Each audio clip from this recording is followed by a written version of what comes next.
This is the engine room show.com. Yeah. Welcome to our show about cars, bikes, and mostly chatting about things that aren't cars and bikes, like cake. Cake. We pizza. still have cake left over from last week. Can we start with Cooper's questions? We didn't get into any last week. Yes. Well, I do want to get to the Cooper's question, but Oh, you sound like a politician. You didn't sound like a politician there. Well, Are you dodging the question? I I'm not avoiding the question as such, but I know that the policies attached to Section 43 are not involved in the question that's intended. So, do you have a question? Or we move on to something No, else? I have a question, but I also want to champion everybody from Rev Up from DSI. Yes. Just a couple of weeks ago. So, everyone, what was it about again? With Dance Syndrome Ireland, we all... You were worried about the location because your missus didn't know because it was a Yeah, we ended up in Donegal. See? Look at that. So we left Joe Duffy's BMW just off of Finglets off the M50, and we ended up in Letterkenny, and it took us 12 hours to get there. What? Were you walking? You know what Rev Up is, yeah? Where you Yeah. take every other road, but you go via down, and then all the way through the mountains in Northern Ireland, and eventually you arrive into, you know, the roundabout in Letterkenny where it has the logs, No. kind of like in the big round circle thing, but That's anyway, you're how right. Dublin never I'm like, been oh, we're in Letterkenny. Oh, well, that's where we're staying. So we stayed there, lovely hotel, the Mount Derrigal, and we had dinner and a few beers, Excellent. and then I had a shower that, I'm not kidding you, should be on the engine room. This is Really? a stand-up shower and a sit-down shower. There's 2 seats in it. Jets come from all directions. The bath is a jacuzzi. And it's hilarious if you try and switch it on, if you're not in it and the door's closed and you're fully clothed. If you try and switch on the shower and press a button, the jets come out at you. I got soaked. I'm like, oh, I'll just get in now. But yeah, that was it was really, really good. So about 1,400 kilometres done over the 3 days. Wow. Good work. And the money raised, Da, da, da, da, da, da, da, da. just over 120,000. Excellent. Amazing. Excellent. So I got... Proud of you, Coop. I got a whole. I didn't raise all that. I got I got goodie bags and prizes to give away. So like Spin and 98 gave me a whole lot of stuff. MCD gave me a shed load of tickets, including like Bon Jovi and Slain and stuff. And also Right Venue gave me stuff. And Sennheiser gave me in-ear headphones for. Is that you? That was my phone. Sennheiser gave me in-ear headphones for prizes as well. Brilliant. Because instead of normal headphones, because they're bikers, you're going to have a helmet on. They look silly. So, good crack? Brilliant crack. Would you recommend somebody to do it? Definitely, if like just the friendship that like I met loads of new friends again. Like I met Humphreys last year, and my Oh, new. God, that's a poisonous chat. Yeah, I know, right? No, he's never been right since. No, never been right since. But a guy I met, he's from Dublin, lives in the UK. His parents own the Gravediggers. Stephen Scanlon's his name, and we had a great time. He was my buddy for the weekend. But I was also following. You've been replaced, Humphreys. But here's the thing, Wow. right? Wow. We arrived to the first checkpoint, and I can't remember where the hell it was, but we were on this pier. Tralee. No, yeah. Knowing Aidan Lloyd, it was in Tralee. But we were on this pier, and there was a Four Seasons there. I don't know where it was, Carrick something. Anyway. And we arrived. Carlingford. Carlingford. Yes. We were at Carlingford, so we're on the pier at the lock, and everybody put their take their helmets off and stuff for photographs and stuff. And there was a gust. I swear to God, this freaky gust of wind came out of nowhere. My helmet went for the water. I grabbed it, but Stephen's helmet went whoop, into the lock with It 2 was pairs. really enough to blow a helmet. Oh, people were holding onto their bikes. It was just a freaky gust of wind that came along. So 2 sets of gloves and his helmet. And while everybody's laughing away, Stewie, do you know Stuart? Yes. Yeah. Stuart, he was on a Ducati. You should have. Oh my God! If you ever seen a more uncomfortable bike to sit on, the sides are sticking into you there. It's It's just a man's bike. man's bike. Man's bike.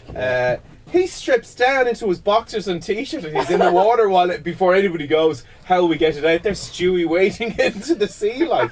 So In fairness, Stewie would like any excuse to take off his clothes. yeah, he's a So, triathlete as well, so he likes Yeah. to just. That's what he likes to tell people. Triathlete. But like fair dues to him for doing that. But like Steve then had to wear a wet helmet. But he did. But like during the prize giving on the Sunday night, my raffle number got called out, and I said, "Listen, pass it on. I donated a lot of the prizes. I said, pass it on. Humanitarian of the year. And I said, unless it's a helmet that I want to give Steve. And everyone lolled at Steve's expense. Anyway, his ticket number then got called after mine. He was sitting next to me because we were buds, yeah. And he won a helmet, brand new helmet, because after that. He also won a trip to... Donegal. No, he won the Grand Prix Valencia trip. Deeply envious. Which he said he was going to bring me on. But you'll test your BFF friendship there. But yeah, it was amazing. Got to learn more about biking because we rode a lot in the wet because it rained for most of the bank holiday weekend in Donegal. Beautiful scenery if you've never been up there. My God, it is nice blew up me there, away yeah. completely. So anyway, you'd highly recommend it and you raise lots of money and we're proud of you. Excellent. Yeah, well cool. done. Go you. But like, as a motorbike, you know, novelist. If you're writing a book about it. Yeah, well, yeah, it sounds like I'm bloody writing a book about it. As a motorbike novice, novice. Just as somebody who's new with biking, yeah. Do they though? Do they? I bet you that one. You wouldn't. Whatever. Sitting there, go, what's he talking about? Your mechanic, yeah. What do you think he's talking about? Do you reckon he's writing a book? I don't think if he's writing a book because I think he's got really good long-winded stories that don't go anywhere. I just want Cooper's question. All I want is what's Cooper's question. Ask the question. No, but we know. Yeah, it's great. It's brilliant. But I learned more about motorbiking bikes and it was wet now. And how to control my bike brilliant. and stuff. Anyway. Cooper's question. Spent the whole weekend with a load of motorbikers in a big shower and somebody took off their clothes. Yeah. Essentially. Gay! So, Cooper's question. Yeah, I've won. That's all we want? Yeah. Yes. One question. The Nissan Leaf, at the very end of the long-winded ad, what if in the future it could power your house? What? Yeah, that's the ad. So the Nissan Leaf, which is the electric car, pushing this big TV ad. You know, so like the whole idea is like, is it really saving the environment when it actually you're charging it from your house or points, which is going from the local energy centre? So you're burning energy anyway. So you're not really like reducing your carbon footprint, probably making it bigger. Well, that's because the electric car is the carbon footprint. That's not a fact. 4 times the size a conspiracy of a conventional theory. Car. Conspiracy theory. That's a fact. Anyway, here, come on, Cooper. So here. What? Why not? Speaking of conspiracy theories, why don't you go put this tinfoil on your head? They can hear us. Just in case they're listening. They can because it's a podcast. We're on iTunes. They make the light noisy. So they say at the very end of the ad, what if your Nissan Leaf could power your house? I don't understand. Either do I, because I'm like... Technically can, but... What do you mean? Like you can technically power, like if that's fully charged and it's connected on and you had the right jiggery pokery involved, you could energy power like the way you can plug in your iPhone into your car socket you can essentially do that with it. Except it's like, you know, it's kind of like you technically can but not really. Well, here's the thing, because it can only drive for frickin' 80 kilometers before it needs to recharge. No, you wouldn't even get through an episode of Coronation Street in the Nissan on your 80-inch Plaza. In the Nissan Leaf's defense, it is one of the best electric cars I've driven. Oh, well, impress me with its giant range. What can it do? Range. A lot. 150-ish. 150 kilometers. That's all some people do. What? A week. What? Irrelevant. Some people do. Hang on. Okay, but if you if you transfer that into powering your house, you will be able to charge your iPhone for 8 minutes and then that'll be the end of it. I think you get more power off your iPhone. The amount of energy my iPhone. Who in their right mind does an ad that says, what if something could happen? What the hell type of ad is that? Coca-Cola. What if it was actually nice? But it is. No, but my point is that they're not going to say that. Do you know what they should do? What if we could put your name on the can? Now, that'd be genius. If you listen to this in 2014, what happened at this time this year was Coke ran a campaign where they put their actual people's names on the most popular Irish names. Yeah, I saw Callum. I don't believe Callum is the most popular Irish name. It was after Callum Best became a big celeb. Should we know somebody who has a Callum? Anyway. Reception. Anyway. Debs. Anyway. For some. Moving on. Moving on. You can take that bit out. He's just looking at me going, I've never been downstairs. It's like the country, I don't go. Dave Moore has his own entrance to this building. I have something really, really, really cool to tell you. So, hang on a sec. The question about Cooper's question is, can it? No. No. I'm saying yes. Asterisk, technically. Not really going to ever happen. Why can't the Leaf charge itself while it's driving? Like the Dublin City bikes where it charges the light with the Dynamo. You know Dynamo? Alright? See what I'm doing there? An actual Dynamo. Hello, I'm Dynamo. When I was young, growing up, I didn't have any friends, so I learned how to play with cards. And now, look, Shazam! And then he just does this thing, right, where he just goes, he does this, and then he just walks away. That's all Dynamo does. Sky One's television. I like Dynamo. It's all a fix. It's all a fix. Watch. It's all a fix. He walks through windows. He doesn't. It's a trick. It's television. You've turned into a grumpy old man. He's a conspiracy theorist. Cynical pants today. You are, and here. What? Let me just say. Cynical trainers off of presenters and hosts off of Sesame Street. Now, be nice. Okay, where were we? I was telling you something really important and cool. I was over in London a little while ago. He's hyper now. In a place. Cake I've had. In a place. He's Come on, tell us, Dave, we're waiting for you. He's never gotten out of his chair. My mic has gone does weird this? Something happened. That was the one and only ever time. I was in Parsons Green in London, which is, by the way, a really nice place. Who was living beside where I was staying? Dynamo like right next door? Kelly from the Stereophonics. That's his gaff. Nah. He used to be good. Nah. I have another story about Kelly from the Stereophonics. Why would you tell it now? I'm in the middle of my story. I thought that was it. No. I like mine's worst just as good. story ever. Okay. I've mentioned a celebrity, and no, that's irrelevant. It really was awful. So first of all, Parsons Green, lovely area. Kelly from there. Kelly has a Porsche Cayenne. Oh, nice. Everybody in Parsons Green has a Porsche Cayenne. Like, to the point where I was going, is this actually the same car driving around? Does his not have a Welsh reg though? No. Is his covered in mud? No. Does it have sheep in it? No. Maybe someday it will. Anyway, so that's stereotypes. This is also just painting a picture for you in an imagery kind of sense. You're great at that, by the way. Really good. Really good. So I was there with my friend Dan, and Dan is a TV director. Daniel. So Dan is directing Silent Witness for the BBC, and because of the BBC, they have some of the best crews in the UK working on things. So of course it is. He's essentially making a film. It's a 90-minute TV episode, but it's shot like a film, got the crew like a film, whatever. The lads were telling them about Vin Diesel, because they all worked on a movie with Vin Diesel. I met him in the UK. Do you meet Vin Diesel? Yeah. I hate you. I was really disappointed. I thought he was more manly. And then said, so what was it like working with Dame, what's her name? Judi Dench. What was it like working with Judi Dench? Oh, the Dame? I went, what? I have this picture of the Dame in my house, and I always show it to my mom when she comes over, and I'm like, you're not the muscly hero I thought you were. But his trailer, because on a proper film, they all have their trailers, was shipped in from the US. You can only have Does he pull it himself? No. Vin Diesel. His trailer has a roof garden. Get the fudge out of the town. A proper.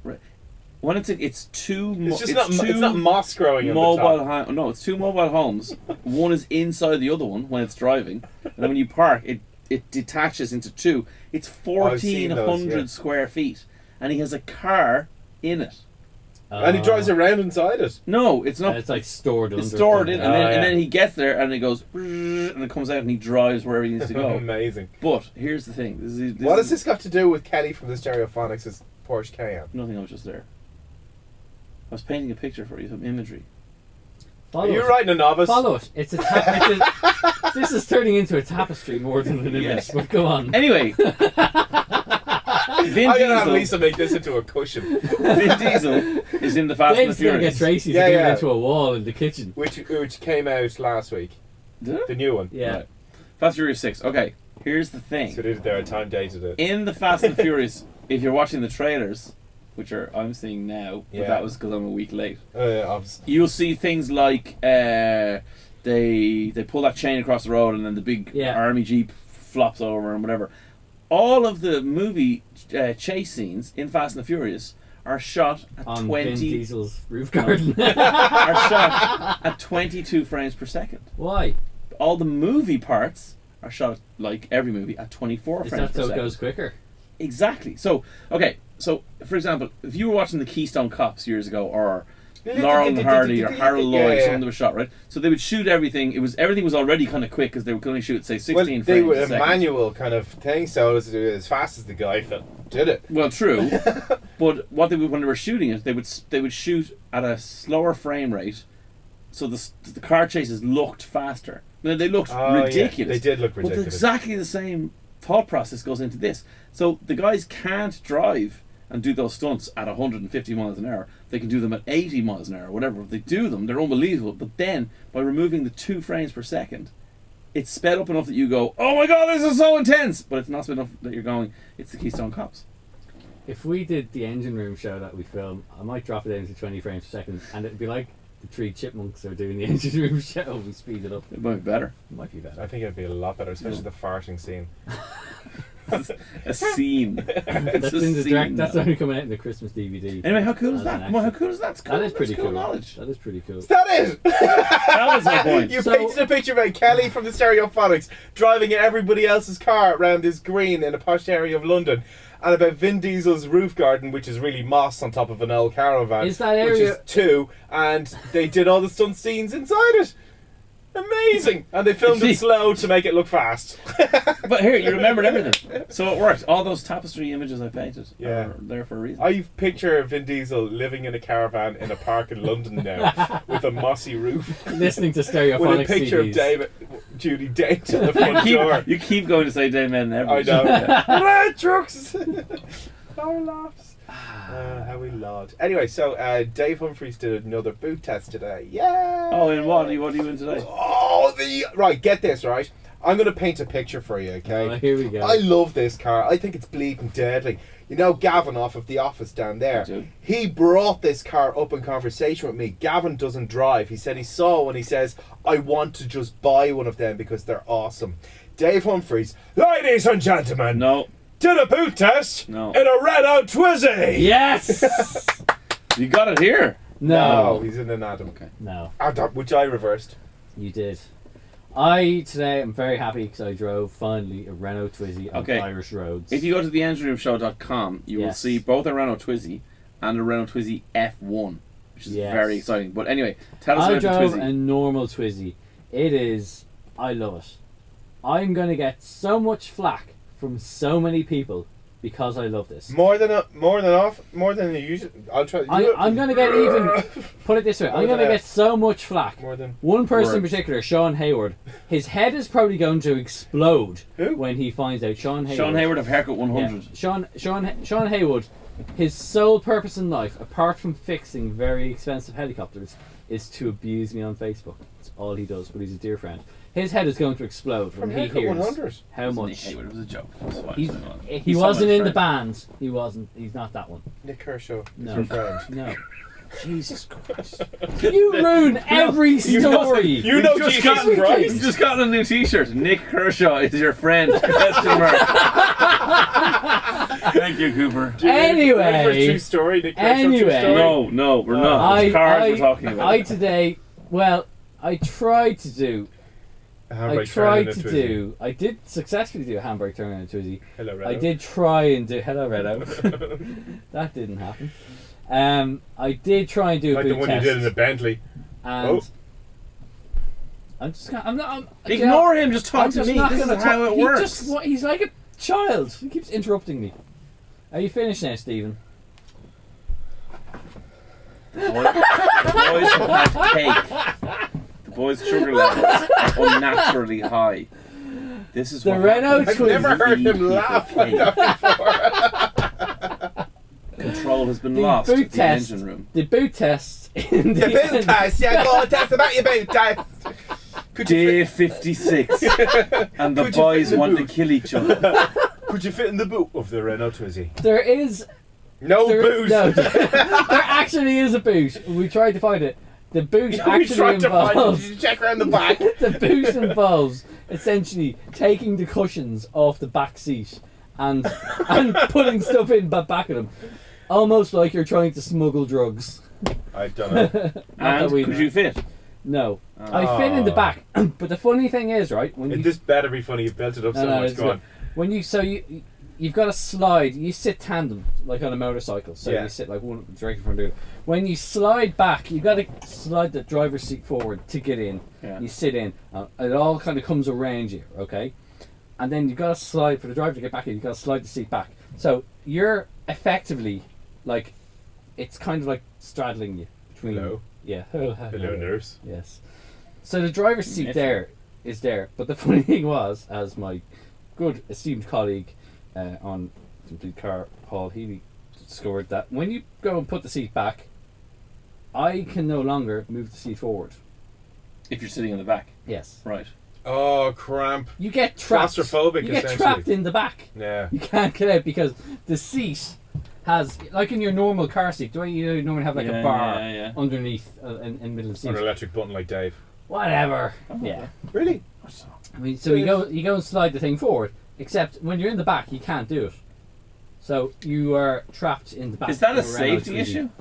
I have no idea, but it sounds like it is. Paul Healy did find it quite funny to leave me sitting in the back of it for and a good 5 minutes while he walked off and left me there. Right. And honestly, you cannot get out of it. The only thing is, because there's no windows in it, you can't just sit there and... Is this a car? It is a car. There's I no would windows freak out with a bit of claustrophobic. It's got Lamborghini doors on it. I would actually kick the seat out of it if somebody did that. I'm totally going to do this to you. I would. Well, then I'll end up breaking it. You always break cars. This is your thing. I'm quite Dave strong. Moore, we need to get Stephen Cooper into the back of Renault Twizzy, park it right up on an edge beside something really tall. Mm-hmm. Oh, great. So heights and claustrophobia. Can I tell you what we need? What we actually need to do is you need to get both of you some decams. You just need to come down a level or two so we can finish off this podcast in a mannerly manner. That will not happen. Let's get some coffee and have more cake. Actually, let's do that. That's the end of the Engine Room this week. Thank you for listening. You can get us on our own website, theengineroomshow.com, where you can see a Renault Twizzy, a Renault Twizzy F1, and a brilliant SLR McLaren 722. And Dave having a Tracer accident. Was that this episode? No, last episode. What I'm just saying, it's up there. He's trying to generate more hits for the monetized website. Still going on about that. It's going to put my kids through the college, like, you know what I mean? But you know it's in Lord Humphreys' account. Oh yeah, but I have access to that. You don't have access to that? It's a joint account. We signed it, husband and wife. Yeah. Also on Twitter at Engine Room Show, Facebook.com /Engine Room Show, and get us on Joe.ie. Joe.ie. Thanks, Joe.ie.